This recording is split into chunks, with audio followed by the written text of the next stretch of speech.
කොහොමද ළමයි අපි ස්ථಿತಿ විද්‍යුත් ක්ෂේත්‍ර පාඩමේ තමයි හිටියේ.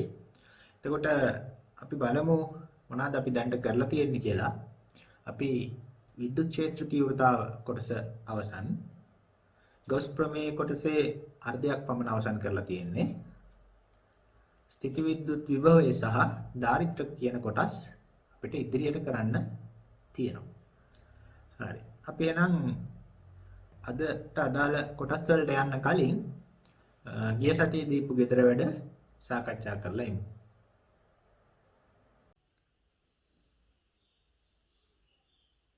හොඳයි. අපි පළවෙනි ගාන සාකච්ඡා කරමු. ඉස්සෙල්ලා ගාන කියව ගමු. පැත්තක දිග සිම්පල් A වන ගණකයක් විවෘත අවකාශයේ නිදහස්ව අවලම්බනය කරලා තියෙනවා. මේ ගණකේ අවලම්බනය කරලා තියෙනවා කියන්නේ දැන් මොකද්ද? එල්ලලා තියෙනවා කියන එකනේ. එතන මේක මෙහෙම විවෘත අවකාශයේ එල්ලලා තියෙනවා. නම් ගැට ගහලා එල්ලලා තියෙනවලු. එයාගේ පැත්තක දිග එළු. එතකොට මේකේ දිග පළල උස ඔක්කොම ඒ. ඊට පස්සේ ඒකට සිම්පල් කිව් ආරෝපණයක් ලබා දෙනුයේ එම ආරෝපණයෙහි පෘෂ්ඨික වර්ග ක්ෂේත්‍රඵලය මත ඒකාකාරව ව්‍යාප්ත වන අයුරු. කියන්නේ මේකට දීලා තියෙනවලු කිව් ආරෝපණයක්. ඒ දීලා තියෙන මුළු ආරෝපණය කිව්. එතකොට මේ දීපු කිව් ආරෝපණය මේ වර්ගඵලය පුරාවට සමව පැතිරලා යනවා. මේ පෘෂ්ඨය පුරාවට මේ හැම පෘෂ්ඨය මතම තේරෙනවද? මේ ආරෝපණ පැතිරලා යනවා.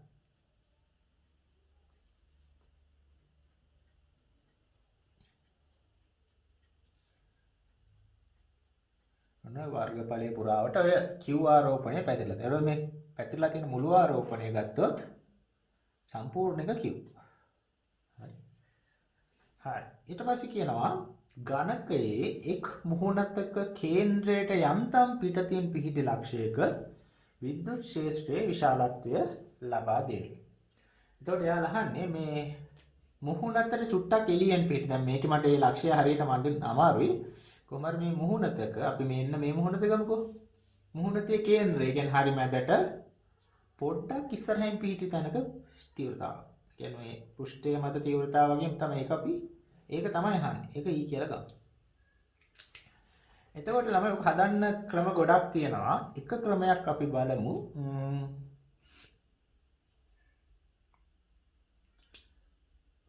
එතකොට අපි බලමු මේ දැන් මුළු ඝනකයටමනේ කිව් ආරෝපණයක් දීලා තියෙන්නේ. මම ගන්නම් මෙන්න මේ පෘෂ්ඨය ගමුකෝ. මේ ඉස්සරහා තියෙන පෘෂ්ඨය. හොඳයි. මෙන්න මේ පෘෂ්ඨය. එතකොට ඔය දීලා තියෙන කිව් ආරෝපණයෙන් කිසියම් ආරෝපණ ප්‍රමාණයක් මේ පෘෂ්ඨය මත තියෙනවනේ. ඒක කීයද? අපි දන්නවා ඝනකයක පෘෂ්ඨ 6ක් තියෙනවනේ. එහෙනම් මේ එක පෘෂ්ඨයක නැත්නම් මේ ඉස්සරහා තියෙන පෘෂ්ඨයට එහෙනම් ගිහිලා තියෙනවනේ කීයද? කිව් බෙදීම 6ක් නේ. දීපු මුළු ආරෝපණයෙන් 6න් එකක් එක පෘෂ්ඨයකට යන්න ඕන. මොකද පෘෂ්ඨ 6ක් තියෙන හින්දා. හරි. දැන් අපිට තියෙන්නේ ගෞස් ප්‍රමේය දාන්න. ඒතර ගෞස් ප්‍රමේය වලට මතක ඇති තල තහඩුවක තුනී තල සන්නායකයකට දාන සමීකරණය මොකද්ද? E සමානයි සිග්මා බෙදීම එප්සයිලන් කියලා තමයි තියෙන්නේ. එහෙනම් ඔක දාන්න තමයි යන්නේ. දැන් මේ පෘෂ්ඨයට තමයි දාන්නේ. සිග්මා කියන්නේ මොකද්ද? සිග්මා කියන්නේ ළමයි පෘෂ්ඨික ආරෝපණ ඝනත්වය. පෘෂ්ඨික ආරෝපණ ඝනත්වය කියන්නේ මොකද්ද? ඒකක වර්ගඵලයක තියෙන ආරෝපණ ප්‍රමාණය. දැන් එහෙනම් මේ Q බෙදීම 6ක ආරෝපණ ප්‍රමාණයක් තියෙන්නේ කොච්චර වර්ගඵලයකද? මෙන්න මේ වර්ගඵලය. මොකද ඝන කියන්නේ? එහෙනම් A වල වර්ගයනේ. එහෙනම් ආරෝපණය එනවා Q බෙදීම 6ක්. ඒක වර්ගඵලයෙන් බෙදුවොත් තමයි පෘෂ්ඨික ආරෝපණ ඝනත්වය එන්නේ. වර්ගඵලය කීයද? මෙන්න මේ පෘෂ්ඨයේ වර්ගඵලය. A වාරයක් මේ උසත් A නේ. එහෙනම් A වල වර්ගයනේ. ඒතර සිග්මා එනවා ළමයි Q බෙදීම 6යි A වල වර්ගය. නම් දැන් මෙතනට ආදේශන සිග්මාට දාමු Q බෙදීම 6යි a වර්ගය ඒක බෙදන්න ඕන එප්සයිලන් නෝට් ගෙන්. එතකොට අපිට E සමානයි q බෙදීම 6යි එප්සයිලන් නෝට් a වල වර්ගය කියන. මේක තමයි පිළිතුර.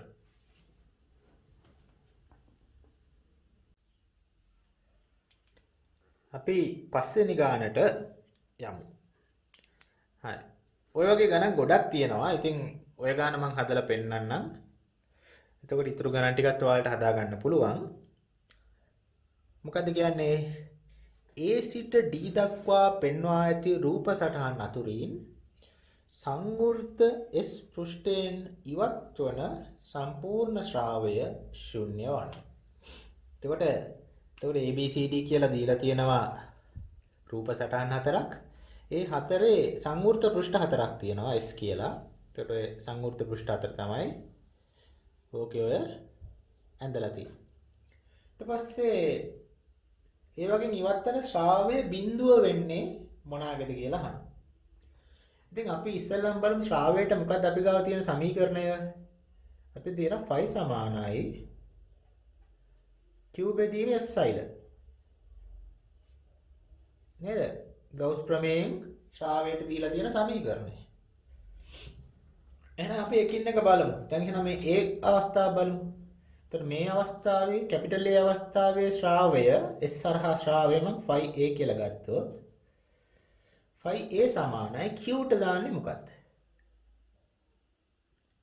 මේකස්සේ. එතකොට අපි හැම වෙලාවෙම මතක තියාගන්නේ පෘෂ්ඨය ඇතුලේ තියෙන ආරෝපණය තමයි ගන්න. එළියේ තියෙන ඒවා අපිට අදාළ නැහැ.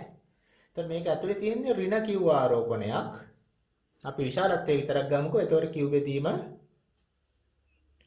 එප්සයිලන් කියලා එනවනේ.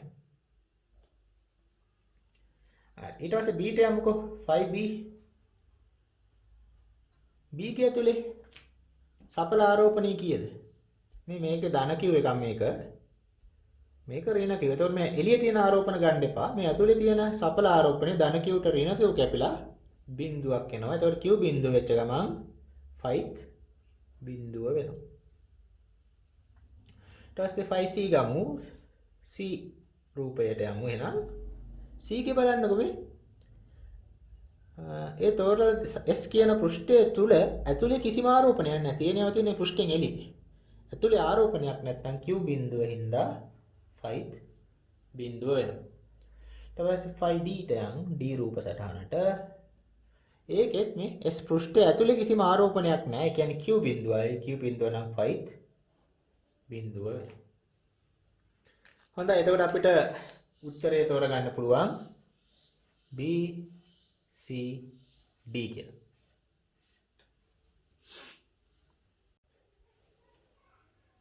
හොඳයි. දැන් 7 වෙනි ගාන බලමු.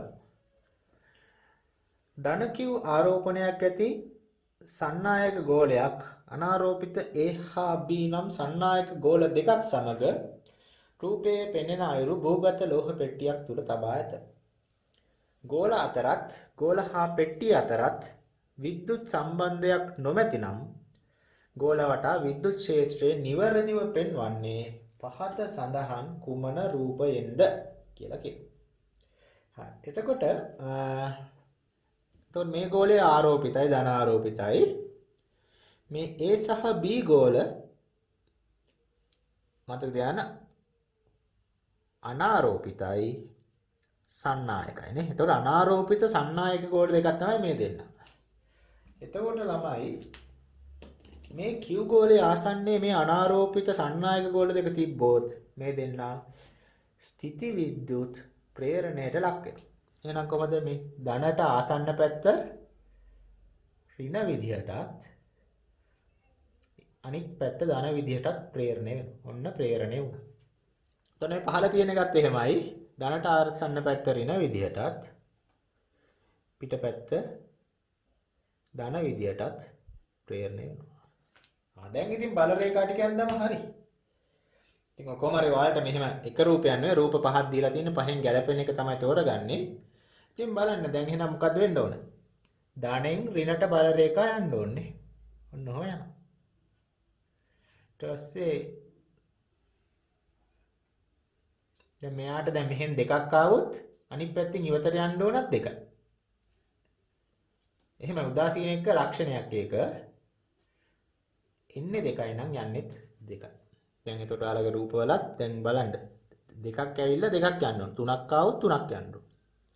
ඒ විදිහට ඒ උදාසීන වස්තුවට එන බල රේඛා ගානයි එළියට යන බල රේඛා ගානයි සමාන වෙන්න ඕන. ඊට පස්සේ B ගත්තොත් Bත් එහෙමයි. එන ගානම අනිත් පැත්තෙන් යන්න ඕන. නැත්තම් වැරදි. එන ගානට සමාන ප්‍රමාණයක් අනිත් පැත්තෙන් යන්න ඕන. එන ගානට සමාන ප්‍රමාණයක් අනිත් පැත්තෙන් යන්න ඕන. ඉතින් ඊටු ටික දැන් ඔය ටිකෙන් ඔයාලට උත්තරේ හොයාගන්න පුළුවන්. ඊට අමතරව මෙයාගේ කෙලින්ම නිකුත් වෙන ඒවත් ඔය විදිහට යනවා. ඊතරේ පැත්ත අපිට අදාළ නැහැ.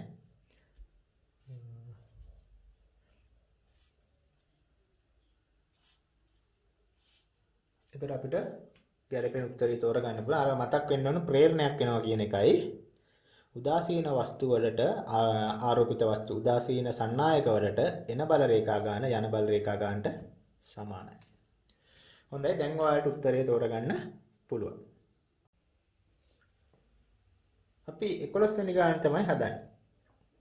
එතකොට කියව ගම් බලන්න S1 සහ S2 යනු විශාලත්ව ඍණ Q ධන Q ධන 2යි Q හා ධන 3යි Q වූ ලක්ෂාකාර ආරෝපණ ව්‍යාප්තියක් තුල අඳින ලද අරය 2R සහ R මනක් කල්පිත ගෝලීය පෘෂ්ඨ දෙකකි. ඒකට මේ තියෙන ආරෝපණ ටික තියෙනවා.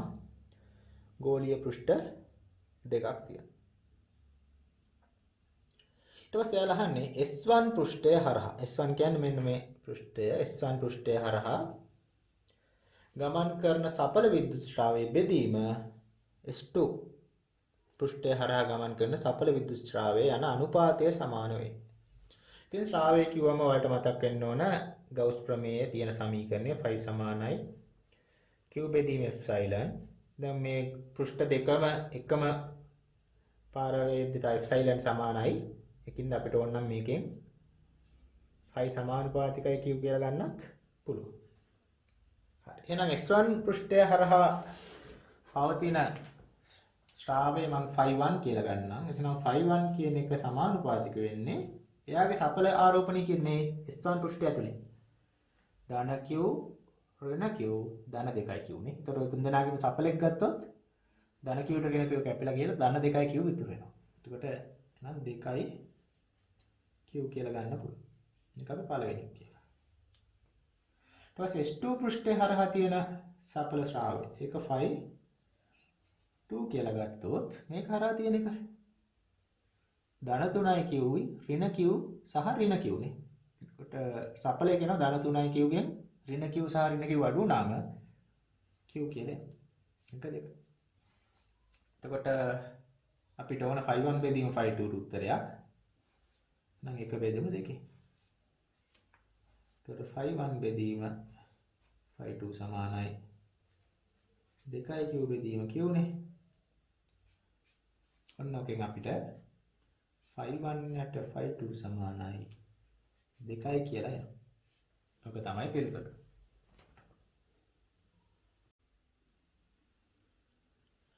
හොඳයි අපි 14 වෙනි ගානට යමු. රූපයේ දැක්වෙන ඝනකමක් සහිත අපරිමිත දිගකින් යුත් සන්නායක තහඩුවට සිග්මා ඒකාකාර පෘෂ්ඨික ආරෝපණ ඝනත්වයක් දරයි. A B සහ C ප්‍රදේශ තුල විද්‍යුත් ක්ෂේත්‍ර තීව්‍රතා පිළිවෙලින් කියලා අහනවා. එතකොට මේ තහඩුව ඇතුලේ තියෙන ප්‍රදේශය තමයි B කියන්නේ. තහඩුවේ දකුණු පැත්ත C. එතකොට දැන් මේ පැත්තේ පෘෂ්ඨික ආරෝපණ ඝනත්වයක් සිග්මාලු. එහා පැත්තේ පෘෂ්ඨික ආරෝපණ ඝනත්වයක් සිග්මාලු. ඉතින් දැන් හරි ලේසි. මෙන්න මේ වගේ ලක්ෂයක් කියමුක A කියන එක. ඔන්න ඔතන තීව්‍රතාව තමයි අහන්නේ නේ. ඒක E1 කියලා ගමු. EA කියලා ගමු නේ. එතකොට මෙතන තීව්‍රතාව මොකද්ද මේ? අපි ඉගෙනගෙන තියෙනවා ඒක කෙලින්ම හිතන්න දෙයක් නැහැ. තහඩුවකට කිසියම් දුරකින් පිහිටි ලක්ෂයක තීව්‍රතාවය E සමානයි සිග්මා බෙදීම එප්සයිලන් කියලා තියෙනවා. එහෙනම් E කියන්නේ මොකද්ද? හදන්න දෙයක්වත් නැහැ. ඒක නිකන් මුත් වෙනවා. සිග්මා පෘෂ්ඨිකාරෝප ගණිතයේ සිග්මා කියලාම තමයි දීලා තියෙන්නේ මේ පැත්තේ. සිග්මා බෙදීම එප්සයිලන් එක එප්සයිලන් නෝට් කියලා දීලා තියෙනවා. ඔන්න EA හරි. ඊට පස්සේ මේකේ ඇතුලේ මෙන්න මේ වගේ ලක්ෂයක තීව්‍රතාව කීයද කියලා අහනවා. දැන් එකක් තමයි අපි කවදාවත් ළමයි සන්නායකයක් ඇතුලේ බල රේඛා අඳින්නේ නැහැ. දැන් මෙහි එළියේ මෙහෙම බල රේඛා තිබ්බට මේ පැත්තේ නේද? දැන් මේ හරි මෙහෙම තහඩුවෙන් ඉවතට ධනෙන් ඉවතට බල රේඛා තියෙනවා නේ. ඒ කියන්නේ විද්‍යුත් ක්ෂේත්‍රයක් තියෙනවා. එහා පැත්තේ අඳින්න කිව්වොත් එහා පැත්තෙත් තියෙනවා. ඒවත් අපි අඳිනවනේ ගණන් හදද්දී. මොකද ධනෙන් ඉවතට තියෙනවානේ. හැබැයි ළමයි මේ අපි ඇතුලේ බල රේඛා අඳින්නේ නැහැ. හේතුව තමයි මේ ඇතුලේ විද්‍යුත් ක්ෂේත්‍රයක් නැහැ. කියන්නේ සන්නායකයක් තුල ක්ෂේත්‍රයක් නැහැ. බල රේඛා නැහැ. ඒකින්ද ක්ෂේත්‍රයකුත් නැහැ. ඒ කියන්නේ තීව්‍රතාවයකුත් නැහැ. එහෙනම් මේ ඇතුලේ සන්නායකයේ තුල තහඩුව තුල විද්‍යුත් ක්ෂේත්‍ර තීව්‍රතාව බිඳුවක් වෙනවා. ඒකින්ද තමයි අපි බල රේඛා එහෙම ඇතුලේ අඳින්නේ නැත්තේ. කොහේ හරි තැනක සන්නායකයක් ඇතුලේ බල රේඛා ඇඳොත් ඒක වැරදිලා. සන්නායකයක් තුල අපි බල රේඛා අඳින්නේ නැහැ. ඒකේ ඒකට හේතුව සන්නායකයක් තුල තීව්‍රතාව බිඳුවක් වෙනවා. ඊට පස්සේ C ලක්ෂයත් ඒ ලක්ෂය වගේම තමයි. එතන තීව්‍රතාව මම EC කිව්වොත්. ඉතින් ඒකත් අර සමීකරණයෙන් දෙනවනේ. තහඩුවක්නේ. තහඩුවට පිටතින් පිහිටි ලක්ෂයක තීව්‍රතාව. EC සිග්මා බෙදීම එප්සයිලන් නෝට්. ඔන්න උත්තර 3.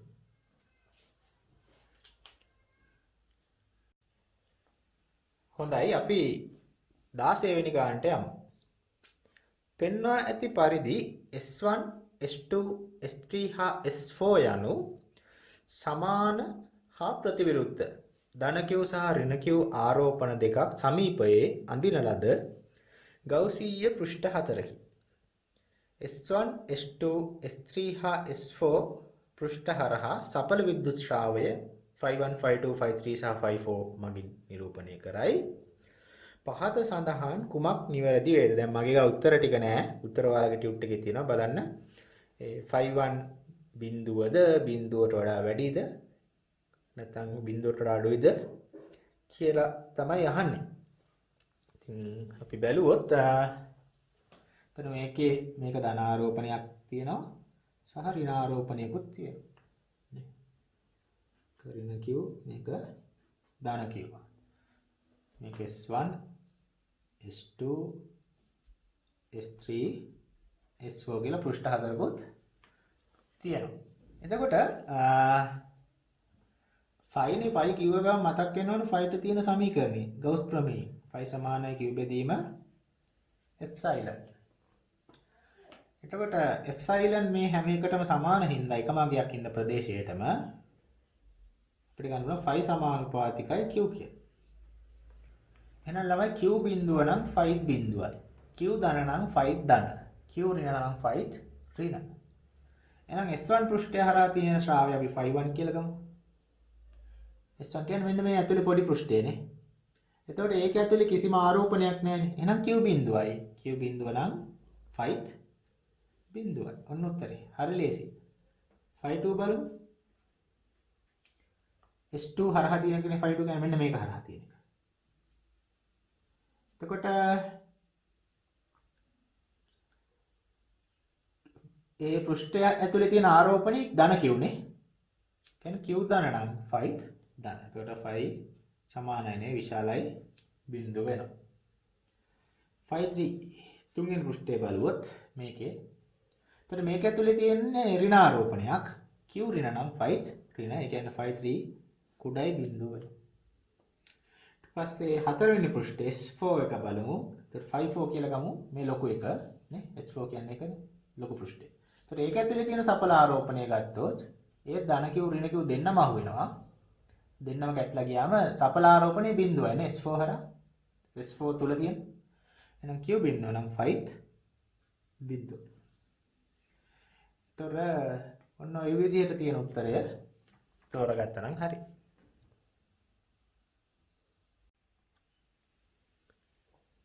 අපි 20 වෙනි ගානට යමු. S ගවුස් පෘෂ්ඨයකින් වට වූ ස්ථිතිවිද්‍යුත් ආරෝපණ ව්‍යාප්තියක් රූපය දැක්කේ. ඒතකොට මෙතන ආරෝපණ දැන් S කියන්නේ මේ ගවුස් පෘෂ්ඨයනේ. ආරෝපණ තියෙන 1යි 2යි 3යි 4යි 5 ආරෝපණ පහක් තියෙනවා. ඒතකොට ඍණ එක ධන මෙයා ඍණ මෙයා ධන මේ x කියන එක දන්දරින්ද කියලාත් අපි තාම දන්නේ නැහැ. එයා තමයි මම හිතන්නේ අහන්නේ. එයාලා කියනවා S පෘෂ්ඨය හරහා පිටත දිශාවට සඵල විද්‍යුත් ශ්‍රාවය ඍණ q බෙදීම එප්සයිලන් නම් x ආරෝපණය වේ. මොකක්ද?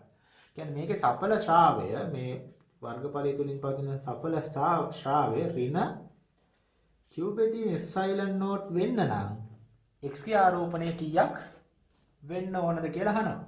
ඉතින් අපිට හරි ලේසි. කෙලින්ම ගෞස් ප්‍රමේය දාමු 5 සමානයි q බෙදීම එප්සයිලන්. සඵල ශ්‍රාවය අපිට දීලා තියෙනවා. එහෙනම් ඍණ q බෙදීම එප්සයිලන් නෝට් සමානයි. එතකොට මෙතන q කියන්නේ මේක ඇතුලේ සඵල ආරෝපණය. අපි ලියමු එහෙනම්. ධන 3යි q ඍණ 2යි q ඍණ 2යි q එතන ධන 3යි q ධන x නේ. x උත් ආරෝපණයන්නේ. බෙදීම එප්සයිලන් නෝට් කියලා එනවා. එප්සයිලන් නෝට් කැපෙනවා. ඍණ q සමානයි එතන මේක සුළු කරාම 2q ධන x කියලා එනවා. එතකොට x එනවා ඍණ 3q. ඔක තමයි පිළිතුර.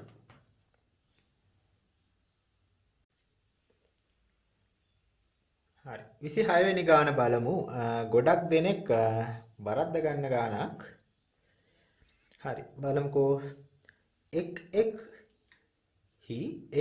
පැත්තක සිග්මා ඒකාකාර පෘෂ්ඨික ආරෝපණ ඝනත්වයක් සහිත විශාල සන්නායක නොවන තහඩු දෙකක් රූපයේ පෙන්වා ඇති පරිදි එකිනෙකට සමාන්තරව පිහිටා ඇත. P ලක්ෂයක විද්‍යුත් ක්ෂේත්‍ර තීව්‍රතාව වන්නේ. එතකොට එයාලා කියනවා තහඩු දෙකක් තියෙනවලු මේ වගේ පෘෂ්ඨික ආරෝපණ ඝනත්ව සිග්මාලු සන්නායක නොවන විශාල තහඩු. ඉතින් මට කියන සන්නායක නොවන. සන්නායක තහඩු නෙවෙයි. ඒකයි මේ තහඩුවේ ඇතුලේ ආරෝපණ ඇඳලා තියෙන්නේ. නැත්තම් පෘෂ්ඨයේ ආරෝපණ තියෙන සන්නායකයක නම්. එතකොට මේක පරිවාරක හින්දා මේකේ ආරෝපණ යාලා ඇතුලේ ඇඳලා තියෙනවා. එතකොට මේ ආරෝපණ සම්පූර්ණ මේක පුරාවටම පැතිරලා තියෙනවා සිග්මා ඝනත්වයක් සහිතව. එතකොට ළමයි ඔතනදී පොඩි වැඩක් කරගන්න ඕන. අපිට සිද්ධ වෙනවා දැන් මෙහෙම බෑනේ. මේක අපි දැන් උදාහරණයක් ගමු. මෙන්න මේ තහඩුව. ඒක දෙකට බෙදා ගන්න. හරි මැදි. හරි මැදින් ඔහොම දෙකට බෙදා ගමු. එතකොට දෙකට බෙදාගත්තාම තමයි මේ තහඩුවේ තියෙන ධනාරෝපණ වලින් කිසියම් ප්‍රමාණයක් ඒ ඇඳපු රේඛාවෙන් වම් පැත්තට දාගන්න පුළුවන් අපිට. යනවා කියලා හිතන්න පුළුවන්. තියනවා කියලා. තවත් ධනාරෝපණ ප්‍රමාණයක් මේ ඇඳපු රේඛාවේ දකුණු පැත්තේ තියෙනවා කියලා හිතන්න පුළුවන්. එතකොට ළමයි මේ ධනාරෝපණ වලින් දැන් මේ වම් පැත්තේ ඇඳපු ධනාරෝපණ වලින් මේ පැත්තට බල රේඛා පවතිනවා. එතකොට මේ පැත්තේ විද්‍යුත් ක්ෂේත්‍රය ඒකින්ද සකස් වෙනවා. එතකොට මේ දකුණු පැත්තේ ඇඳපු බල රේඛා මේ පැත්තට නිකුත් වෙනවා. ඒව නිසා දකුණු පැත්තේ බල රේඛා සකස් වෙනවා. ඇති වෙනවා. එතකොට මේ නිල් පාටට දකුණු පැත්තට ඇඳපු බල රේඛා හින්දා මෙතන ඇති වෙනවා කිසියම් විද්‍යුත් ක්ෂේත්‍රයක්. ඔය P කියන ලක්ෂයේ විද්‍යුත් ක්ෂේත්‍ර තීව්‍රතාවක් ඇති වෙනවා. ඒ තීව්‍රතාව මම මෙයා ඒ තහඩුව කියලා ගන්නම්කෝ. එතකොට PEA කියලා ගන්න. EA. ඒක තියෙන්නේ මොන දිශාවටද? දකුණු දිශාවට තියෙනවා මෙතන විද්‍යුත් ක්ෂේත්‍රය. හරි. එතකොට ඒක අපිට හොයන්න පුළුවන්. අපි දන්නවානේ E සමානයි සිග්මා බෙදීම එප්සයිලන් කියලා නේද? දැන් සිග්මාට ගන්න ඕන ළමයි සිග්මා බෙදීම දෙකක්. ඇයි? මේ මුළු තහඩුවේමනේ සිග්මා. දැන් අපි ඒක භාගයට බෙදාගත්තනේ දෙපැත්තට. එහෙනම් එක පැත්තක තියෙන්නේ කොච්චරද? සිග්මා බෙදීම 2යි. අනිත් පැත්තට සිග්මා බෙදීම 2යි විදියට මේක දෙකට බෙදුණානේ. එහෙනම් මේ දකුණු පැත්තේ තියෙන සිග්මා බෙදීම 2 හින්දා තමයි මෙතන තීව්‍රතාවය ඇති වෙන්නේ. එහෙනම් EA ට හොයද්දී දැන් සිග්මා බෙදීම එප්සයිලන් දාද්දී සිග්මා වෙනුවට දාන්න ඕන සිග්මා බෙදීම 2 බෙදන්න ඕන එප්සයිලන් කියන්නේ එයාල එප්සයිලන් නෝට් කියලා දීලා තියෙන එප්සයිලන් නෝට් කියලා දාන්න. ඊට පස්සේ දැන් අර සිද්ධිය මෙතනක් වෙනවා B තහඩුවේ තේ සිද්ධිය වෙනවා. අපි ගත්තොත් මෙතනත් අපිට කරන්න සිද්ධ වෙනවා මේ තහඩුව දෙකට බෙදා ගන්න. එතකොට ඒක ඇතුලේ තියෙන ආරෝපණත් කිසියම් ප්‍රමාණයක් ඔය අනුපුර රේඛාවෙන් වම් පැත්තට තියෙනවා. එතකොට ඒ ආරෝපණ වලින් මේ පැත්තට විද්‍යුත් ක්ෂේත්‍රයක් ඇති කරනවා.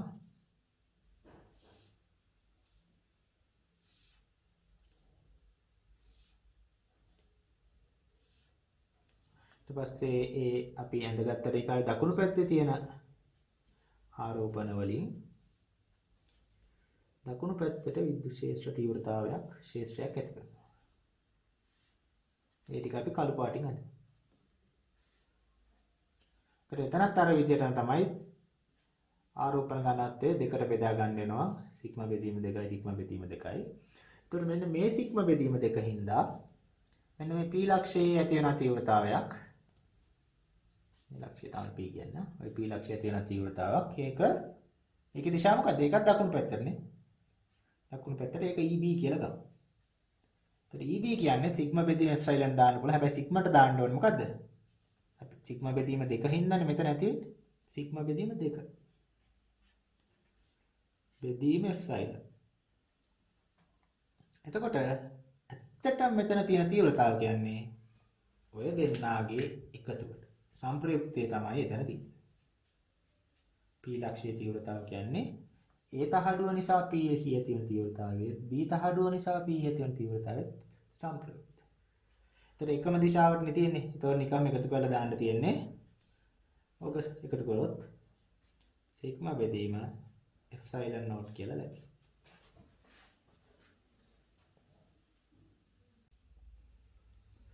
හොඳයි අපි 27 වෙනි ගානට යමු. මොකද කියන්නේ? අරය ආරු ගෝලීය ගෞසීය පෘෂ්ඨයක් මගින් ධන කිව් ආරෝපණයක් වට වී ඇති අවස්ථා තුනක් A, B සහ C රූප සටහන් වලින් පෙන්වා ඇත. phi L හා phi R. අතර මේ phi නෙවෙයි මේ සංකේතය psi කියලා කියන්නේ. අපි phi කියලා කියමු අපිට පුරුදු phi නේ. phi L සහ phi R යනු පිළිවෙලින් ගෞසීය පෘෂ්ඨයේ වම් හා දකුණු අර්ධගෝලාකාර කොටස් හරහා ගලන විද්‍යුත් ශ්‍රාවණම් phi L හා phi R සම්බන්ධව පහත සඳහන් කුමක් නිවැරදි වේද කියලා වගුවක් දීලා තියෙනවා. එතකොට ළමයි අපිට මෙහෙම ගන්න පුළුවන්. දැන් මේ අපි ගමු මම මුලින්ම මේ B එකෙන් පටන් ගන්නවා. මේකෙන් හිතන එක ලේසි. දැන් මෙයා නිකුත් කරන බල රේඛා ටිකට මොකද වෙන්නේ කියලා බලමුකෝ. ධනාරෝපණයනේ. එහෙනම් මෙයාගෙන් ඉවතට තමයි බල රේඛා ඔම පවතින්නේ නේ. ඔන්න විදියට මෙයාගෙන් ඉවතට යන බල රේඛා ටික. මම බල රේඛා කීපයක් අඳින්නම් අපිට එතකොට තේරුම් ගන්න ලේසි.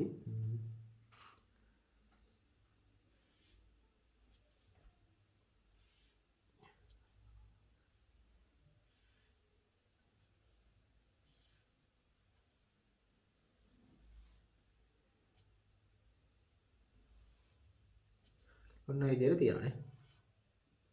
එතකොට ළමයි දැන් ශ්‍රාවය කියන්නේ ඇත්තටම මේ බල රේඛාව වලට තමයි. තේරෙනවද? බල රේඛාව වැඩි නම් ශ්‍රාවයක්. එතකොට මේ ශ්‍රාවයෙන් මේ ආරෝපණයෙන් නිකුත් වෙන ශ්‍රාවයෙන් ඒ ශ්‍රාවය කීයද කියලා අහුවොත් මොකද කියන්නේ? අපි දන්නවා නේද? ෆයි සමානයි Q බෙදීම එප්සයිලන් නේ. එහෙනම් මේ ආරෝපණයෙන් නිකුත් වෙන ශ්‍රාවය වෙනවා Q බෙදීම එප්සයිලන්. එප්සයිලන් නෝට් කියලා. හරි. එතකොට හරියටම මේකෙන් භාගයක් මේ ගෝලයේ වම් පැත්තෙන් යනවා. හරියටම මෙයාගේ නිකුත් වෙන බල රේඛාවලින් ඉතුරු භාගයේ දකුණු පැත්තෙන් යනවා. හේතුව මොකද්ද? මෙයා ඉන්නේ හරියටම මේ ගෝලයේ කේන්ද්‍රය නිසානේ. ඒතර වම් පැත්ත අර්ධයෙන් නිකුත් වෙන ශ්‍රාවයට යාලා phi L කියලා ගන්න කියනවා. දකුණු පැත්ත අර්ධයෙන් නිකුත් වෙන ශ්‍රාවයට phi R කියලා ගන්නවා. එහෙනම් හරියටම භාගෙ බෙදිලා යන්නේ දෙපැත්තේ. එහෙනම් B අවස්ථාව ගත්තොත් phi L කියන එකයි phi R කියන එකයි දෙන්නම සමාන වෙනවා මුළු ශ්‍රාවයෙන් භාගය කරන්නේ. ඇයි භාගෙන් දෙපැත්තෙන් යන්නේ? මොකද ඒක? Q බෙදීම මේකෙන් භාගෙන්. ඒතකොට දෙකේ ඉලක්කමක් කරනවා 2යි එප්සයිලන් නෝට්. හරිනේ. වම් පැත්ත අර්ධයෙන් යන්නේ මුළු ශ්‍රාවයෙන් භාගයක්. දකුණු පැත්ත අර්ධයෙන් යන්නේ මුළු ශ්‍රාවයෙන් භාගයක්. හේතුව මොකද්ද? මෙයා හරියට මැද ඉන්න හින්දා.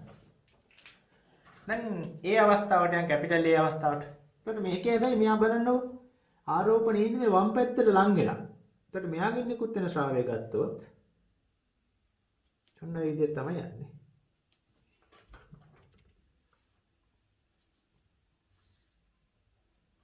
මෙයාගේ බල රේඛා ටික ගත්තොත්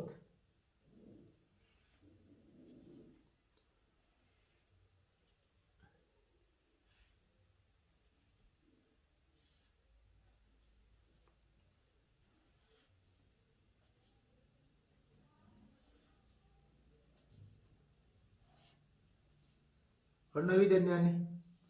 එතකොට දැන් බැලුමට පේනවා අපිට මේ ආරෝපණයේ නිකුත් වෙන බල රේඛාව වලින් වැඩි බල රේඛා ප්‍රමාණයක් මේ වම් පැත්තේ අර්ධය හරහා යනවානේ. මේ දකුණු පැත්තේ අර්ධය හරහා යන්නේ ඊටාම සුළු බල රේඛා ප්‍රමාණයක්. එහෙනම් අනිවාර්යෙන් phi L මොකද්ද? phi R ට වඩා වැඩි. මොකද වම් පැත්තෙන් තමයි වැඩි ශ්‍රාවයක් යන්නේ. නේ වම් පැත්තට නෙමෙයි ළඟ. එහෙනම් ළමයි ඒ අවස්ථාව ගත්තොත් phi L විශාලයි. මොකට වඩාද? Q බෙදීම 2 එප්සයිලන් නෝට් වඩානේ. ඇයි? මේ අවස්ථාවේ වම් පැත්තෙන් ගිය ශ්‍රාවයට වඩා වැඩි ශ්‍රාවයක් දැන් වම් පැත්තෙන් යනවා. ඇයි? දැන් වැඩි බල රේඛා ප්‍රමාණයක් යනවා. හැබැයි මේ අවස්ථාවේ දකුණු පැත්තෙන් ගිය ශ්‍රාවයට වඩා මෙතන දකුණු පැත්තෙන් යන ශ්‍රාවය අඩුයි. එහෙනම් මෙයාගේට වඩා phi R කියන එක අඩු වෙනවා ඒ අවස්ථාවේ. අපි ළඟට C අවස්ථාවට යමු. මම ඒක කළු පෑනකින් ලියන්න. තේරෙනවද? දැන් C අවස්ථාව ගත්තොත් මෙයාගෙන් නිකුත් වෙන බල රේඛා ඔන්න ඔය විදිහට යන්නේ.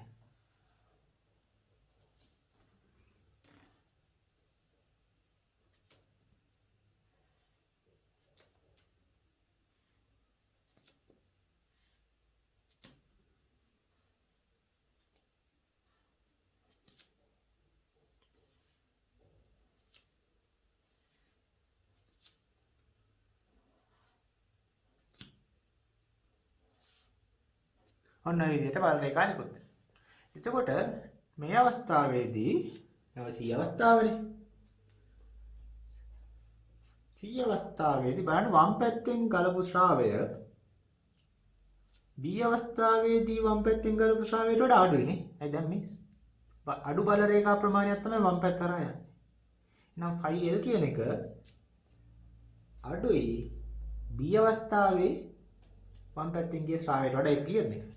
ඒකනේ. Q බෙදීම 2 එප්සයිලන් නෝට් වඩා අඩුයි. හැබැයි C අවස්ථාවේ දකුණු පැත්තෙන් ගලන ශ්‍රාවය මේ B අවස්ථාවේ දකුණු පැත්තෙන් ගලපු ශ්‍රාවයට වඩා වැඩි. මොකද වැඩි බල රේඛා ප්‍රමාණයක් මේ දකුණු පැත්ත හරහා තමයි යන්නේ. නම් මෙයාගේට වඩා තුලනේ දෙක හොඳේ. වැඩි වෙන්න ඕන. මොකද C අවස්ථාවේ phi R කියන එක. ඒතර ඔන්න ඔය උත්තර තුන තියෙන වර්ණය තෝරගත්තා නම් හරි. හොඳයි. ඔයාලට මතක ඇති ගිය සතියේ අපි ගෞස් ප්‍රමේයයේ යෙදීම් තුනක් ගැන සාකච්ඡා කරා. ඇත්තටම යෙදීම් පහක් අපි සාකච්ඡා කරනවා. එතකොට ඉතිරි යෙදීම් දෙක තමයි අද සාකච්ඡා කරන්න බලාපොරොත්තු වෙන්නේ. 4 සහ 5. එතකොට බලමු 4 වෙනි යෙදීම මොන වගේ අවස්ථාවක්ද කියලා. බලන්න 4 කියලා මාතෘකාව දීලා තියෙන්නේ ආරෝපිත සන්නායක කුහර හෝ ඝන ගෝලයක. එතන මේ සන්නායක ගෝලයක් ආරෝපිතයි, ඒක කුහර සහ ඝන දෙකටම එකම තමයි කතා කරන්නේ. මොකද ගෝලය කුහර වුණත් ඝන වුණත් ඒක සන්නායකයක් නම් අපි ලබා දෙන ආරෝපණ ඔක්කොම පැතිරෙන්නේ බාහිර පෘෂ්ඨයේනේ. අපි ඒක දන්නවා. එතකොට ඉතින් අර කුහර ගෝලයක් වුණත් ඝන ගෝලයක් වුණත් ආරෝපණ ඔක්කොම බාහිර පෘෂ්ඨයේ ගබඩා වෙන්නේ. එතකොට අර කුහර ඝන කියලා වෙනසක් නැහැ. දෙකටම එකම පිළිතුරු තමයි ලැබෙන්නේ. ඉතින් ඒකින්ද මේ දෙකම එකට කතා කරනවා, කුහර ගෝලයයි ඝන ගෝලය. හැබැයි සන්නායක වෙන්න ඕන. පරිවාරික එක නෙවෙයි. පරිවාරික එක අපි පස්සේ වෙනම කතා කරනවා. මෙතනදී කතා කරන්නේ සන්නායක ගෝලයකට. හරි. කුහර හෝ ඝන. හැබැයි අපි අවස්ථා තුනක් යටතේ තමයි ඔය ආරෝපිත සන්නායක කුහර හෝ ඝන ගෝලය සාකච්ඡා කරන්නේ. පළවෙනි අවස්ථාව ගෝලයේ තුල වරන් නැසි දාලා තියෙනවා සිම්පල් R කොටයි කැපිටල් R කියලා. ඕක ඔයාලට තේරෙයි දැන් තව ටිකකින්. එතකොට පහළ දීලා තියෙන්නේ ඝන ගෝලය තමයි. එතකොට මේ ගෝලයේ ආරය තමයි ළමයි මේ කැපිටල් R කියලා දීලා තියෙන්නේ. එතකොට මෙතන කැපිටල් Q කියන්නේ අපි දීලා තියෙන ගෝලයට දීලා තියෙන ආරෝපණ ප්‍රමාණය. ඒ ඔක්කොම ගෝලයේ පෘෂ්ඨයේ තමයි ගබඩා වෙන්නේ. එතකොට ධන ආරෝපණයක් දීලා තියෙනවා කැපිටල් Q කියලා. ඒ ටික පෘෂ්ඨයේ සමව පැතිරලා යනවා. හැබැයි දැන් අපි විද්‍යුත් ක්ෂේත්‍ර තීව්‍රතාව හොයන්නේ ගෝලයේ ඇතුලේ ලක්ෂයක. කේන්ද්‍රී නම් සිම්පල් R දුරකින් පිහිටි ලක්ෂයක තීව්‍රතාව මොකක්ද කියලා තමයි බලන්නේ. ඉතින් හරියනේ නේද? ගෝලයේ තුර නම් ඒ අපි අදාළ ලක්ෂයට තියෙන දුර අරයට වඩා අඩු වෙන්න ඕනේ. ඒකයි මෙතන මේ සිම්පල් R කුඩයි කැපිටල් R කියලා තියෙන්නේ. හරි ළමයි. ඉතින් අපි කරන්නේ අපි මේ විද්‍යුත් ක්ෂේත්‍ර තීව්‍රතාව හොයන ලක්ෂය හරහා යන ගෞස් පෘෂ්ඨයක් නිර්මාණය කරගන්න. ඔන්න ගෞස් පෘෂ්ඨයක් නිර්මාණය කරා. ඔය කඩේරි වලින් රතු පාට ඇඳලා තියෙන්නේ ඒ ගෞස් පෘෂ්ඨය තමයි. ඊට පස්සේ අපි දැන් ගෞස් ප්‍රමේය දාන්න යන්නේ. ගෞස් ප්‍රමේය මොකද්ද? phi සමානයි q බෙදීම එප්සයිලන්. ඕකනේ ගෞස් ප්‍රමේය සමීකරණය. ඕක ලියන්න. ඊට පස්සේ phi ලියන්න පුළුවන් නේද ළමයි e වාරයක් a කියලා. අපි මුලින්ම ඉගෙන ගත්ත සමීකරණයක් phi සමානයි ea කියලා. එහෙනම් අපි මෙතන phi වෙනුවට ළමයි අපිට පුළුවන් ea දාන්න. e වාරයක් a phi වෙනුවට දැම්ම. ඒක දාන්න පුළුවන්. ඊට පස්සේ අපි කරන්නේ e නේ හොයන්නේ e යුක්ත කරගන්න. එතකොට මෙතන තිබ්බ a1 දකුණු පැත්තේ යටට ආවා. එතකොට e සමානයි q බෙදීම a එප්සයිලන් කියලා එනවා. ඊට පස්සේ බලන්න ළමයි මේ ගෞස් පෘෂ්ඨයේ ඇතුලේ තියෙන ආරෝපණය කිසිම ආරෝපණයක් නැහැ නේද? තියෙන්නේ ඔක්කොම තියෙන ගෞස් පෘෂ්ඨයට පිටි. එතකොට මේ ගෞස් පෘෂ්ඨයේ ඇතුලේ ආරෝපණයක් නැති හින්දා ඒ කියන්නේ මේ සමීකරණයේ q සමානයි බිඳුව වෙනවානේ. ඒ ගෞස් ප්‍රමේය Q කියන්නේ ගෞස් පෘෂ්ඨයේ තුල පවතින සඵල ආරෝපණය. ඉතින් ආරෝපණ නැහැනේ ඔකේ ගෞස් පෘෂ්ඨය තුලේ. දැන් Q බිඳුවයි. Q බිඳුව වෙච්ච ගමන් මේ සමීකරණයට අනුව ඊත් බිඳුව වෙනවා. එහෙනම් අපිට නිගමනය කරන්න පුළුවන් ආරෝපිත සන්නායක කුහර හෝ ඝන ඕනෑම ගෝලයක ගෝලය තුල විද්‍යුත් ක්ෂේත්‍ර තීව්‍රතාව බිඳුවක් වෙනවා. එතකොට ඔබ තමයි අපේ පළවෙනි නිගමනය. හොඳයි ළමයි. අපි එහෙනම් දෙවෙනි උදාහරණයට දෙවෙනි අවස්ථාවට යන්න කලින් අපේ සටහන් පොත් අපි සම්පූර්ණ කරගනිමු.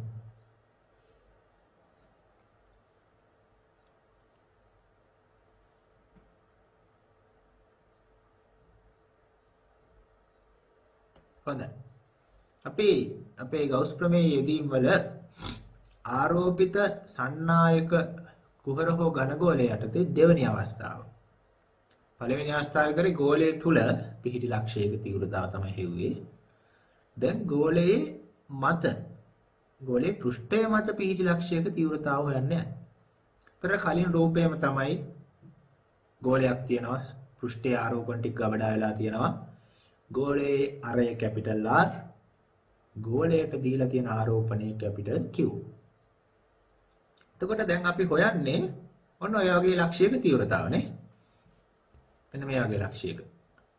ගෝලයේ පෘෂ්ඨයේ මත පිහිටි ලක්ෂයක.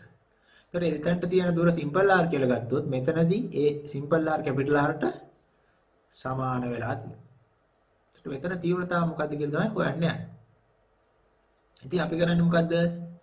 ඔය ලක්ෂය හරහා යන ගෞස් පෘෂ්ඨයක් ඇඳ ගන්නවා. ඔන්න ඇඳා. එතකොට අර ගෝලීය පෘෂ්ඨය ඔස්සේම තමයි ගෞස් පෘෂ්ඨයත් තියෙන්නේ. හරි. දැන් දාමු ගෞස් ප්‍රමේය. ෆයි සමානයි q බෙදීම එප්සයිලන් කියලා ලියන්න පුළුවන්. නේ ගෞස් ප්‍රමේය කියන්නේ ඒකනේ. ෆයිට ලියන්න පුළුවන් EA නේ. ඒතර ඔන්න 5 වෙනුවට මම ලිව්වා EA කියලා. ඊට පස්සේ මෙතන A ට දාන්නේ මොකද්ද? මේ ගෞස් පෘෂ්ඨයේ වර්ගඵලය. එතකොට මේ ගෝලාකාර පෘෂ්ඨයක් නේද? මේක වෘත්තයක් නෙවෙයි, මේක ත්‍රිමාණයි ගෝලාකාර හැඩයක් එන්නේ. එතකොට ගෞස් පෘෂ්ඨයේ වර්ගඵලය එනවා 4යි 5 r වර්ග කියලා. හරි ළමයි. එතකොට මෙතන A වෙනුවට දාන්න පුළුවන් 4යි 5 r වර්ග කියලායි. ඔය A කියන්නේ ගෞස් පෘෂ්ඨයේ වර්ගඵලය. එතන මේ ගෞස් පෘෂ්ඨයත් ගෝලාකාර පෘෂ්ඨයක් තමයි දැන් ලැබෙන්නේ. ඒකේ ආරය කැපිටල් R ට සමානයි. දැන් එහෙනම් E උක්ත කරමු. එතකොට එනවා 1යට 4යි 5 එප්සයිලන් q බෙදීම r වර්ග කියලා. මෙතන q බිඳුව වෙන්නේ නැහැ. මතකද? කලින් අවස්ථාවේ q බිඳුව වුණානේ. හැබැයි දැන් ගෞස් පෘෂ්ඨය ගත්තොත් ගෞස් පෘෂ්ඨය ඇතුලේ තියෙන ආරෝපණ දැන් තියෙනවා. තේරෙනවද? කියන්නේ මේ ගෞස් පෘෂ්ඨය හරියට මේ ගෞස් පෘෂ්ඨයේ මත තමයි මේ ආරෝපණ ටික තියෙන්නේ. ඒකත් ඇතුලේ තියෙනවා කියලා අපිට ගන්න පුළුවන් ළමයි. ඒකින්ද අර q බිඳුව වෙන්නේ නැහැ. මේ q ආරෝපණ ප්‍රමාණයම ගෞස් පෘෂ්ඨයේ තුලින් තියනවා කියලා හිතලා තමයි ගත්තේ. ඒකට q කියන එක බිඳුව වෙන්නේ නැහැ. එතන ඔන්න ඊට උත්තරයක් අපිට ලැබෙනවා. හරි නේද? හොඳයි. අපි සටහන් පොත සම්පූර්ණ කරගමු.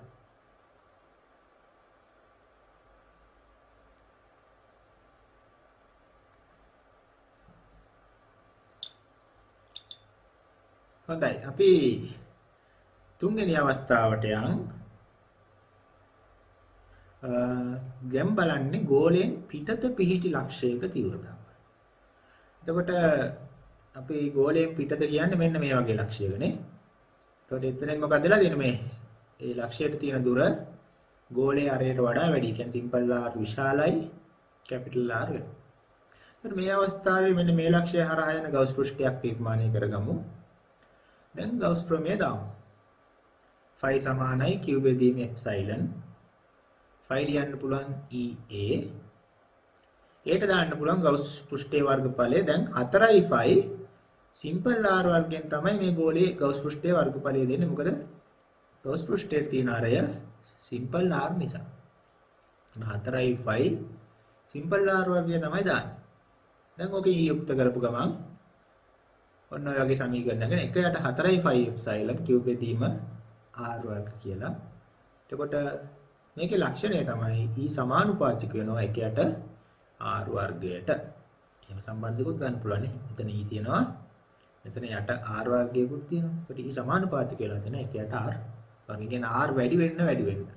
ගෝලයෙන් පෘෂ්ඨය නම් ඈතට යන්න තීව්‍රතාව අඩු වෙලා තියෙනවා. හොඳයි. සටහන් පොත් සම්පූර්ණ කරගමු.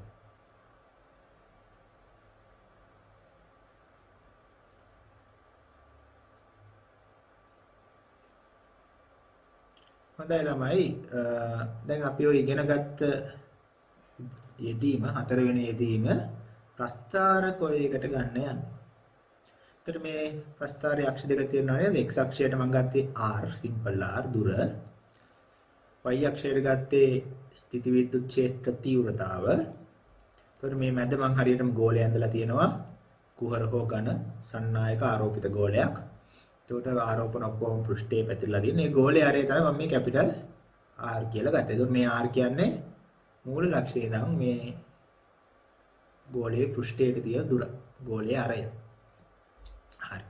මුලින්ම අපිට පළවෙනියටම නිගමනයක් ආවා ගෝලයේ ඇතුලේ. ඒ කියන්නේ සිම්පල් R කැපිටල් R ට වඩා කුඩා අවස්ථාවේ තීව්‍රතාව බිඳුවයි කියනවා. එහෙනම් ප්‍රස්ථාරේ මේ විදිහට එන්න ඕනේ. ගෝලය තුල E බිඳුවයි. ඊට පස්සේ ගෝලය මත සිම්පල් R සමානයි කැපිටල් R වෙද්දී ඊට ආව මෙන්න මේ වගේ උත්තරයක්. මතක නැත්නම් නෝට් පොත බලන්න දැන් ඔයාලා ටිකකට කලින් ලියාගත්තා. එහෙනම් මොකක්ද වෙලා තියෙන්නේ? හරියටම පෘෂ්ඨයේදී තීව්‍රතාව බිඳුව ඉඳන් එකපාරම මේ අගයකටපත් වෙලා නේ. ඔන්න එහෙනම් තීව්‍රතාව එකපාරම වැඩි වුණා පෘෂ්ඨයේදී. ඒ අගය මොකද්ද? මෙන්න මේකනේ. 1.4 එප්සයිලන් q බෙදීම කැපිටල් R. ඊට පස්සේ ගෝලයේ පිටත ඒ කියන්නේ සිම්පල් R විශාලයි කැපිටල් R වුණාම අපිට E සමාන 1.4 එප්සයිලන් q බෙදීම R වර්ග. ඒ කියන්නේ E සමානුපාතිකයි 1ට R වර්ගනේ. එහෙනම් ඒකේ ප්‍රස්ථාරය මේ වගේ එන්න ඕනේ. R වැඩි වෙද්දී E අඩු වෙනවා. එතකොට E සමානුපාතික 1ට R වර්ග නම් මෙන්න මේ හැඩේ ප්‍රස්ථාරයක් තමයි ළමයි ලැබෙන්නේ. එතකොට ඔන්න ඔය ප්‍රස්ථාරය ඔයාලා මතක තියාගන්න ඕන. එතකොට ඔය ප්‍රස්ථාරය මතක නම් ඒත් ප්‍රමාණවත් අපිට තීව්‍රතාව ගැන අදහසක් ගන්න. හොඳයි ළමයි මට හිතෙන්නේ ඔය ටික තේරෙන්නේ නැති. අපි ප්‍රස්ථාරය ඇඳගෙන ඉමු. හොඳයි එහෙනම් අපි දැන් අපේ පස්වෙනි උදාහරණයට තමයි යන්නේ. මේකත් බොහෝ දුරට ළමයි අර අපි කලින් කතා කරපු හතරවෙනි උදාහරණයට සමානයි. හරි බලමුකෝ. පස්වෙනි එක මොකද්ද? ආරෝපිත පරිවාරක ඝන ගෝලය. කලින් සන්නායකයක් ගෝලයක් ගැන කතා කරේ. දැන් කතා කරන්නේ පරිවාරක ගෝලයක්. හැබැයි ඒක ඝන ගෝලයක්. ඒතකොට ඝන ගෝලයක ළමයි අර ආරෝපණ පෘෂ්ඨයට යන්නේ නැහැ. පෘෂ්ඨයේ තැම්පත් වෙන්නේ නැහැ පරිවාරක ඝන ගෝලයක. ඒ අපි දෙන ආරෝපණ ඒ දීපු තැන පවතිනවා. ඉතින් අපි මේ උදාහරණය ගන්න ළමයි ඒ ගෝලයේ මුළු පරිමාව පුරාවටම ඒකාකාරව ආරෝපණ පැතිරලා තියෙනවා. අර පෘෂ්ඨයට විතරක් ගිහිලා නැහැ. හැමතැනම සමාන ආරෝපණ තියෙනවා මුළු පරිමාව පුරාම. පරිවාරක ගෝලයක නම් ඒ ආරෝපණ එතන එහෙමම තියෙන්න ඕන පෘෂ්ඨයට යන්නේ නැතුව. ඒකට මේ පරිමාව පුරාවට මේ ආරෝපණය පැතිරලා තියෙනවා. ඒකට මේ මුළු ආරෝපණය අපි Q කියලා ගමු. පරිමාව පුරාම පැතිරලා තියෙන මුළු ආරෝපණය Q. අරය R. මේ Q නෝට් කියන්නේ මොකක්ද කියන එක මම තව ටිකකින් කියන්නම්. දැන් අපි මුලින්ම ගෝලය තුල තමයි සලකන්නේ. يعني සිම්පල් R කුලයි කැපිටල් R. කියන්නේ මෙන්න මේ වගේ ලක්ෂයක තීව්‍රතාව මොකක්ද? එතකොට අපි මොකද්ද ළමයි කරේ? ඒ ලක්ෂය හරහා යන ගවුස් පෘෂ්ඨයක් ඇඳගත්තා. එතකොට දැන් ඔයාලට තේරෙනවද මේ Q කියන්නේ මුළු ආරෝපණය. ඕකෙන් කිසියම් ප්‍රමාණයක් නේද මේ ගවුස් පෘෂ්ඨය ඇතුලේ තියෙන්නේ. ඔක්කොම නෑනේ Q ගෙන් කිසියම් ප්‍රමාණයක් තමයි මේ ගවුස් පෘෂ්ඨය ඇතුලේ තියෙන ආරෝපණය. අන්න ඒක තමයි ළමයි මේ Q නෝට් කියලා ගත්තේ. මුළු ආරෝපණය නෙවෙයි ගවුස් පෘෂ්ඨය ඇතුලේ තියෙන ටික තමයි Q නෝට් කියලා කියන්නේ. අපි දන්නේ Q ගෙන් කීයෙන් හරි කොටසක් නේ. Q ගෙන් කොටසක් තමයි Q නෝට් කියන්නේ. හරි. එහෙනම් අපි මුලින්ම මේ ගවුස් පෘෂ්ඨය ඇතුලේ තියෙන ආරෝපණය හොයාගන්න ඕනේ. ඒ කියන්නේ Q නෝට් හොයාගන්න ඕනේ. මෙන්න මෙහෙම ක්‍රමයකට Q නෝට් හොයාගන්න පුළුවන්. බලන්න මේ සමීකරණය තේරෙනවද කියලා. මේ හරය බලන්නකො 3න් 4යි 5 කැපිටල් R ගණේ. 3න් 4යි 5 කැපිටල් R ගණේ කියන්නේ ළමයි මේ ගෝලයේ පරිමාවනේ. ගෝලයේ පරිමාව. Q කියන්නේ මේ ගෝලයේ තියෙන ආරෝපණ ප්‍රමාණය. 3න් 4යි 5 සිම්පල් R ගණේ කියන්නේ ළමයි මේ ගවුස් පෘෂ්ඨයේ පරිමාවනේ. ඔක සිම්පල් R කියන්නේ ගවුස් පෘෂ්ඨයේ ආරයනේ. හරි. එතකොට 3න් 4යි 5 සිම්පල් R ගණේ කියන්නේ මේ ගවුස් පෘෂ්ඨයේ පරිමාව. ඒ කියන්නේ මෙච්චර පරිමාවක මුළු පරිමාවේ Q ආරෝපණයක් තියෙනවා නම් 3න් 4යි 5 සිම්පල් R ගණේ කොච්චර ආරෝපණයක් තියෙනවද? ඒක තමයි Q නෝට් නේ. මෙච්චරකට මෙච්චරයි නම් මෙච්චරකට කොච්චරද? තේරෙනවද? මුළු ගෝලය මුළු පරිමාවයේ Q ආරෝපණයක් තියෙනවා නම් ගෞස් පෘෂ්ඨයේ ඇතුලේ තියෙන පරිමාවය කොච්චරද? ඒක තමයි Q නෝට් කියන්නේ. ඉතින් ඔන්න ඔය ක්‍රමයට අනුපාත ක්‍රමයකින් අපිට Q නෝට් හොයාගන්න පුළුවන්. ඒතර Q නෝට් එක සුළු කරාම 3න් 4යි 5ට 3න් 4යි 5 කැපිලා ගිහිල්ලා Q නෝට් ළමයි මේ උත්තරේ එනවා. ඔයාලට තේරුණා නේද Q නෝට් හොයපු විදිය? මුළු පරිමාවේ Q ආරෝපණයක් තියෙනවා නම් ඒ ගෞස් පෘෂ්ඨයේ පරිමාවය කොච්චරද? ඒක තමයි Q නෝට් කියලා කියන්නේ. හොඳයි. එතකොට ඔන්න අපි දැන් Q නෝට් හොයාගෙන තියෙන්නේ. ඒක මම කොහොම තියලා තියාගන්නම් පැත්තකින්. දැන් ගෞස් ප්‍රමේය දාන්න යන්න. ඉතින් අපි දන්නවා phi සමානයි q බෙදීම epsilon නේ. ඕකනේ ගෞස් ප්‍රමේය කියන්නේ. හැබැයි මෙතන q ට දාන්න ඕන q නෝට් ඇයි?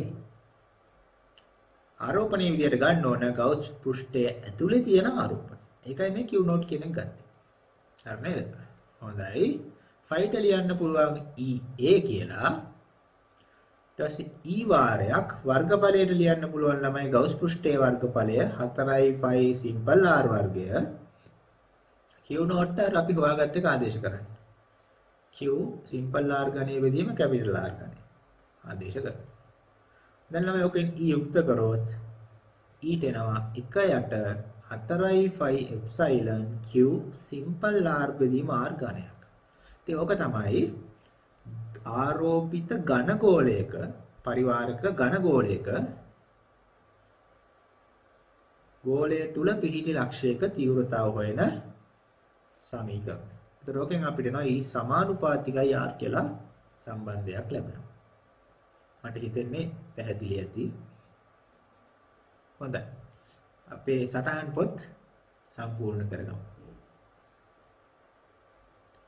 එතකොට ගෝලය සම්පූර්ණ කරලා ගෝලයට පහලින් දීලා තියෙන ඉඩේ ඉතින් මේ ටික කොහොම හරි ලියා ගන්න. පොඩ්ඩක් ඉඩ අඩු වෙන තියෙන චූටියට පොඩියට ලියා ගන්න.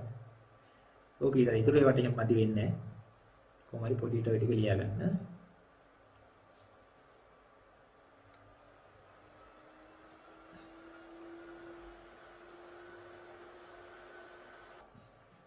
හොඳයි ළමයි අපි දෙවෙනි අවස්ථාවට යමු. ගෝලය මත. හරි. එතකොට ගෝලය මත කියන්නේ මෙන්න මේ වගේ අවස්ථාවක්. ඒකට simple r සමානයි capital R අවස්ථාව. එතකොට එතන තීව්‍රතාව හොයන්න තමයි. ඉතින් අපි කරන්නේ ඒ ලක්ෂ්‍ය හරහා යන ගෞස් පෘෂ්ඨයක් නිර්මාණය කරනවා. එතකොට ගෝලාකාර ගෞස් පෘෂ්ඨයක් තියෙනවා. ඒකේ අරේ capital R ට සමානයි. ගෞස් ප්‍රමේය දාමු. phi සමානයි q බෙදීම epsilon ඕකනේ ගෞස් ප්‍රමේය. phi ට දාන්න පුළුවන් e වාරයක් a කියලා. a ට දාන්න පුළුවන් 4යි phi capital R වර්ග. හරිනේ. ගෞස් පෘෂ්ඨයේ වර්ගඵලය මොකද්ද? 4යි phi capital R වර්ග. ඉතින් ඕකෙන් e යුක්ත කරාම e සමානයි 1 බෙදීම 4යි phi epsilon q බෙදීම R වර්ග කියලා ලැබෙනවා. හරි නේද? හරි. සටහන් පොත සම්පූර්ණ කරගන්න.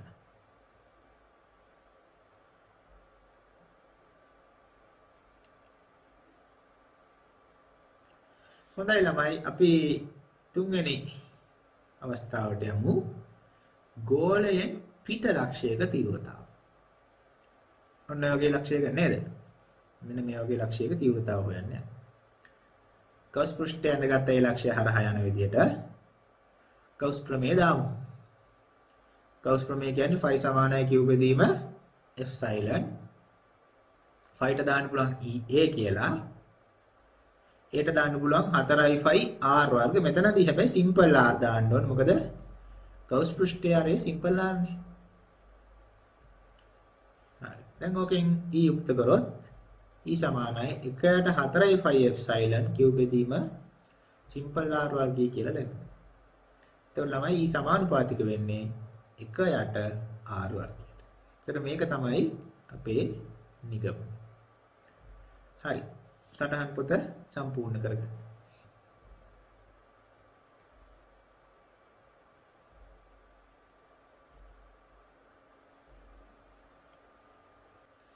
හොඳයි ළමයි එහෙනම් අපි පරිවාරක ගෝලයේ තීව්‍රතාව සඳහා අපිට ලැබිච්ච පිළිතුරු ටික ප්‍රස්ථාරයකට එකතු කරගමු. ඒකට ඔන්න ප්‍රස්ථාරේ මෙතන තියෙනවා පරිවාරක ගෝලය. ඒකේ අරේ කැපිටල් R. ඒකේ තියෙන ඇතුලේ තියෙන සියලු ආරෝපණ වල එකතුව Q. x අක්ෂය දුර සිම්පල් R. y අක්ෂයට තීව්‍රතාව දාන්න. හරි. බලමු දැන් R කොඩයි කැපිටල් R. ඒ කියන්නේ ගෝලයේ තුලදී ඊට ආව මේ වගේ පිළිතුරක්. ඒ කියන්නේ එකෙන් අපි නිගමනය කරා I සමානුපාතිකයි R කියලා. එහෙනම් ළමයි ගෝලයේ ඇතුලේදී E සමානුපාතික වෙනවා R. එතකොට මෙන්න මේ y සමාන mx ආකාරයේ ප්‍රස්ථාරයක් ලැබෙනවා. ඊට පස්සේ පෘෂ්ඨයේ මතදී සිම්පල් R සමානයි කැපිටල් R අවස්ථාවේදී මේ වගේ පිළිතුරක් ලැබුණා. ඒ කියන්නේ ඒක නියතගයක් නේද? කැපිටල් R කියන්නේ නියතයන්නේ. Q කියන්නේ නියතයක්. 4 එප්සයිලන් කියන්නේ ඒක කිසියම් නිශ්චිත අගයක්. ඒ අගය අපිට මෙතන මෙහෙම ලකුණු කරන්න පුළුවන්. මොකද හරියටම නේද? පෘෂ්ඨයේ කැපිටල් R ට සමාන වෙද්දී තීව්‍රතාවය අගය මෙන්න මේකයි. හොඳයි අපි ඊළඟට යන් ගෝලයෙන් පිට අවස්ථාව R විශාලයි කැපිටල් R අවස්ථාව. මේ අවස්ථාවේ මේ වගේ සමීකරණයක් ලැබුණා. ඒකෙන් අපි නිගමනය කරා I සමානුපාතිකයි 1ට R වර්ගය කියලා. එහෙනම් එතනින් පස්සේදී I සමානුපාතික වෙන්නේ 1ට R වර්ගය. එතකොට මෙන්න මේ විදිහට දුර වැඩි වෙන විට අඩු වෙන ප්‍රස්ථාරයක් ලැබෙනවා. ඉතින් පරිවාරක ගෝලයක ප්‍රස්ථාරේ ඔය වගේ ප්‍රස්ථාරයක් තමයි. හොඳයි සටහන් පොත් සම්පූර්ණ කරගන්න.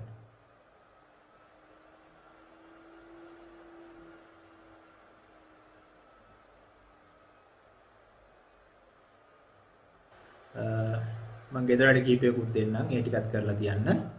අපිට ලබන සතියේ පුළුවන් පාඩම ඉදිරියට කරගෙන යන්න. හැම දිනාටම බොහොම ස්තුතියි.